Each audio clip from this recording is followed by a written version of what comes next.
Saitama is back. One punch man অ্যানিমিতে সাইতামাকে নিয়ে অন্য সবার মতামত কি? কোনো পপুলারিটি নেই, ভালো কোনো র্যাঙ্ক নেই, লুকস তো একেবারে জঘন্য, একটা টাকলা ইউজলেস হিরো। কিন্তু আমরা সাইতামা ফ্যানরা খুব ভালো করে জানি সাইতামা আসলে কতটা পাওয়ারফুল। পুরো ওয়ান পাঞ্চ ম্যান ইউনিভার্সের সবচেয়ে স্ট্রংগেস্ট হিরো অথবা সবচেয়ে স্ট্রংগেস্ট ক্যারেক্টার বলতে পারো। প্রথম দিকে সবাই তাকে অনেক বেশি আন্ডার এস্টিমেট করেছে, কিন্তু ধীরে ধীরে সাইতামার পাওয়ার দেখার পর জেনোস থেকে শুরু করে ফুবুকি, তাৎসুমাকি সবাই তার ফ্যান হয়ে গেছে। হিরো অ্যাসোসিয়েশন অথবা সাধারণ মানুষ কেউ সাইতামাকে পাত্তাই দেয় না। আজকে এই ভিডিওতে আমরা এমন কিছু ক্যারেক্টার সম্পর্কে কথা বলবো যারা কিনা সাইতামার আসল পাওয়ার সম্পর্কে জানে অথবা সাইতামার ফাইটিং দেখে বুঝে ফেলেছে সাইতামা অনেক স্ট্রং। প্রথমে আছে জেনোস, সাইতামার একমাত্র শিষ্য। জেনোস ফাইট করছিল মস্কিটো কুইনের সাথে। মস্কিটো কুইন জেনোসের অবস্থা এত বেশি খারাপ করে দিয়েছিল যে জেনোস প্রায় মরতেই বসেছিল। এই সময়ই সাইতামা এসে তাকে বাঁচিয়ে নেয়। সাইতামা একটা ছোট্ট মশাকে না মারতে পারলেও মস্কিটো কুইনকে মেরে ফেলেছিল, তাও আবার একটা টোকা দিয়ে।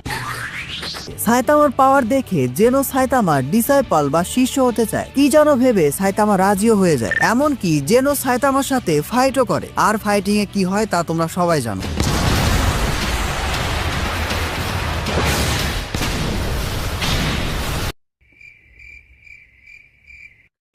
সাইতামার আসল পাওয়ার সম্পর্কে কেউ যদি সবচেয়ে বেশি জেনে থাকে সেটা হলো জেনো, কারণ সে সাইতামাকে সবচেয়ে বেশি কাছে থেকে দেখেছে। এরপর যে ক্যারেক্টারটা সাইতামার আসল পাওয়ার সম্পর্কে জানে সেটা হলো ডক্টর জেনাস। ডক্টর জিনাসও তার ক্রিয়েট করা সবচেয়ে স্ট্রংগেস্ট ক্রিয়েচারের সাথে ফাইট করায় সাইতামাকে। এই ক্রিয়েচার ছিল একটা এস র্যাঙ্ক হিরোর থেকে অনেক বেশি পাওয়ারফুল। তারপরও সাইতামা তাকে জাস্ট একটা ঘুষি দিয়ে মেরে ফেলে, তাও আবার নর্মাল একটা পাঞ্চে। অ্যানিমেতে কিন্তু এই ডক্টর জেনাসে বলেছিল সাইতামার আসল পাওয়ার সম্পর্কে, দ্য সিক্রেট বিহাইন্ড সাইতামাস ট্রু পাওয়ার। সেই বলেছিল সাইতামা তার লিমিটকেও ব্রেক করে ফেলেছে, limitless Saitama. In order to be a strong hero, even if I was spitting blood, I never stopped. I did squats, even when my legs felt like they couldn't move. Even when my arms started making weird clicking noises, I kept doing push-ups. A year and a half later, I started to notice a difference. I was bald, and I had become stronger. 100 push-ups, 100 sit-ups, and 100 squats. Then a 10-kilometer run. Do it every single day. এরপর আমরা দেখতে পাই সনিককে। সাইতামাকে নিয়ে পুরাই obsessed. না ওই দিক দিয়ে না, সাইতামার সাথে ফাইট করা নিয়ে অবসেসড। সনিক সাইতামার সাথে ফাইট করার সময় এমন একটা জায়গায় আঘাত পেয়েছে যে সে অবসেসড হয়ে যায় সাইতামার সাথে আবার ফাইট করার জন্য। আর বুঝতেই পারছো যে এই জায়গায় আঘাত পেয়েছে, তার থেকে ভালোভাবে কে বলতে পারবে যে সাইতামা আসলে কতটা পাওয়ারফুল।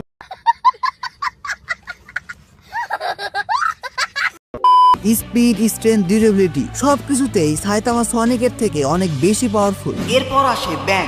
না এই ব্যাং না, ওয়ান পাঞ্চ ম্যান অ্যানিমের মার্শাল আর্টিস্ট ব্যাং। ব্যাং নিজের চোখে দেখেছিল যে সাইতামা একটা মিটিওর বা উল্কাকে জাস্ট একটা পাঞ্চে ডিস্ট্রয় করে দিয়েছিল। পরবর্তীতে ব্যাং সাইতামার সাথে অনেক সময় কাটিয়েছিল জাস্ট এটা বোঝার জন্য যে সাইতামা আসলে কেন এত পাওয়ারফুল। এরপর যে ক্যারেক্টার আছে সেটা আমার personal favourite, Momen rider. Momen রাইডারকে আমার পছন্দ তার নেভার গিভ আপ মেন্টালিটির জন্য। একরকম বলতে গেলে মুমেন রাইডারও কিন্তু সাইতামার পাওয়ারকে প্রত্যক্ষভাবে দেখেছে, একদম সরাসরি। মুমেন রাইডার ফাইট করছিল ডিপ সিকিং এর সাথে, কিন্তু ডিপ সিকিং মুমেন রাইডারের অবস্থা একেবারে খারাপ করে দেয়। তখন এন্ট্রি হয় সাইতামার। আর বুঝতেই পারছো সাইতামা জাস্ট একটা টোকা দিয়ে ডিপ সিংকে মেরে ফেলে। এরপর আছে এমআই মাস। সে সাইতামার ফাইটিং এর একটা ভিডিও ফুটেজ পায়। সে ভাবতে শুরু করে কে এই হিরো যে কিনা জাস্ট একটা পাঞ্চে এত পাওয়ারফুল থেকে পাওয়ারফুল মনস্টারদের একেবারে ডিস্ট্রয় করে ফেলছে। পরবর্তীতে যে সাইতামার ট্রু পাওয়ার দেখেছিল সেটা হলো বোরোস।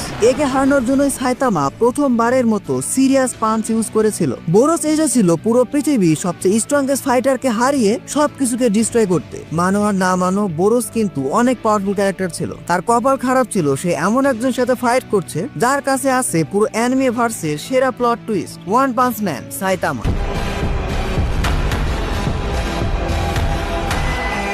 ভবিষ্যতে বোরোসকে তোমরা হয়তো আবারও দেখতে পারো। এরপর আছে কিং। কিং যখন বুঝে ফেলেছিল সাইতামার আসল পাওয়ার সম্পর্কে, তার সাথে সাথে কিং এটা বুঝে গিয়েছিল যে সে এতদিন যা অ্যাচিভমেন্ট পেয়েছে সবকিছু ইনডিরেক্টলি সাইতামার জন্যই পেয়েছে। সত্যি বলতে এই দুজনের ডু আমার অনেক পছন্দের। একজন হলো পুরো সিরিজের সবচেয়ে লাকিয়েস্ট ক্যারেক্টার,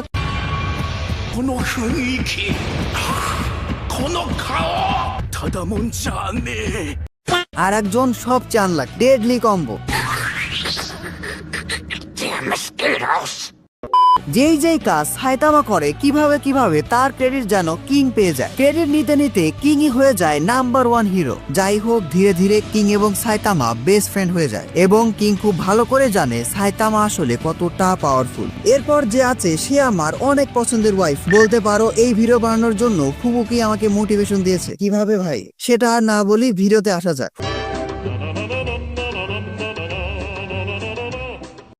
ফুবুকির জন্যই আমি এত অসুস্থ থাকার পরও ভিডিও বানাতে বসেছি, ওয়ান পাঞ্চ ম্যান নিয়ে ভিডিও। শুরুতে ফুবুকি সাইতামাকে অনেক বেশি আন্ডার এস্টিমেট করলেও পরবর্তীতে সে খুব ভালোভাবে বুঝে যায় সাইতামা আসলে অনেক পাওয়ারফুল। এমনকি ফুবুকি সাইতামার সাথে ফাইটও করে। বুঝতে পারছো ফুবুকির ঠিক কি হাল হয়েছিল। আমি সাইতামা হলে ফুবুকিকে কবে আমার করে নিতাম।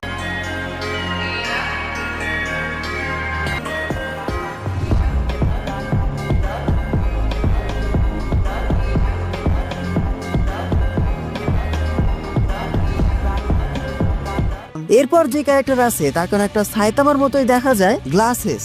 সে ছিল ফুবুকির গ্রুপের একজন সাধারণ মেম্বার। সাইতামা একবার তাকে প্রাণে বাঁচিয়েছিল। এখানে সাইতামা গ্লাসেসকে একটা সুন্দর কথা বলে, এই লাইনটা আমার always favourite. Your limit? Who decides what your limit is? পরবর্তীতে গ্লাসেস অনেক বেশি মোটিভেশন পায় এবং স্বাভাবিকভাবে সেও বুঝে ফেলে সাইতামা আসলে অনেক পাওয়ারফুল হিরো। গ্লাসেসকে নিয়ে খুবই একটা পপুলার ফ্যান থিওরি আছে। অনেকেই বলে গ্লাসেসই হবে সেকেন্ড সাইতামা। তোমাদের কি মতামত সেটা কমেন্ট বক্সে জানিও। আর এই ভিডিওর লাইক টার্গেট হলো 2000 লাইক। 2000 লাইক কমপ্লিট হলেই ওয়ান পাঞ্চ ম্যান অ্যানিমে নিয়ে আরো ভিডিও আসবে। এরপর যে ক্যারেক্টার আছে তার নাম হলো সুরিউ। শুরুতে সে ব্যাডাস থাকলেও পরবর্তীতে তারও অবস্থা অনেক বেশি খারাপ হয়ে যায় এবং তাকেও সাইতামা খুব ভালোভাবে বাঁচিয়ে নেয়। সাইতামা যখন সে পাওয়ারফুল মনস্টারকে এক পাঞ্চে ডিস্ট্রয় করে ফেলে তখন সুরিও বুঝতে পারে যে সাইতামা আসলে তার থেকে অনেক স্ট্রং। এরপর যে ক্যারেক্টার আছে সেটা হলো ব্যাঙেরই ভাই বং। সরি, বং না, বম হবে, বম। ভাইরে ভাই, এদের এমন এমন নাম। যাই হোক, সিজন 2তে বমও দেখেছিল সাইতামা আসলে কতটা পাওয়ার।